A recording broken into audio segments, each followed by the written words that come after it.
This is the KOBK news for May and June of 1917. Steve Groening reporting. Our lead stories revolve around Steele County preparing to help in the war effort. The recruiting of young men for service in World War I has begun in earnest. The U.S. Navy has opened a recruiting station at the Owatonna Post Office.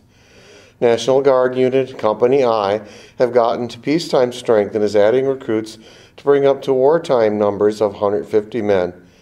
29 men still need to take the dual oath, so they would be U.S. soldiers and not state militia only. Registration places were designated throughout the county, and the sheriff issued a warning that all males 21 through 31 must obey the law and register. On registration day, 1,565 were registered for the draft. Almost half of those registering claimed exemption from the draft. That exemption in most cases wouldn't be involved with those in farming. Steele County is also showing its strong patriotism. The business club voted to give $100 to pay for keeping the armory open and a recruiting officer on the job. A sea of red, white, and blue washed over Owatonna and Steele County on Patriotic Rally Day. Factories and businesses all closed at noon. A massive parade started around 1 p.m.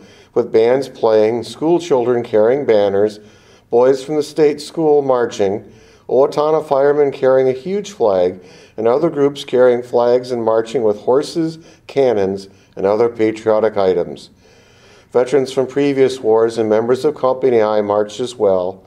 Cars draped in red, white, and blue were also in the parade. Steele County showed it's ready to do its part in the war effort. In other news, a not guilty unanimous verdict was brought in by the jury in the case of E.W. Squires. Squires was being tried by the state for the sale of oleomargarine that was too close to the color of real butter. The case was started here so that the final matter of this law could be brought to the state Supreme Court. It was feared that having the case in the Twin Cities of Dakota County would adversely affect the outcome for the state dairy industry. However, the prosecution was not able to butter up the jury here either, and the law could not be upheld even in a strong dairy county. Contributions for the Red Cross in Steele County and area are very strong and setting records in some places. Owatonna's subscription ballooned to $6,286 on Circus Day. Blooming Prairie has also set donations records with $3,500.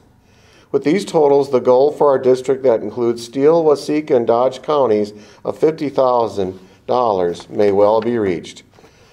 The KOBK Centennial News has been provided by the Steele County Historical Society, preserving and sharing history today for tomorrow.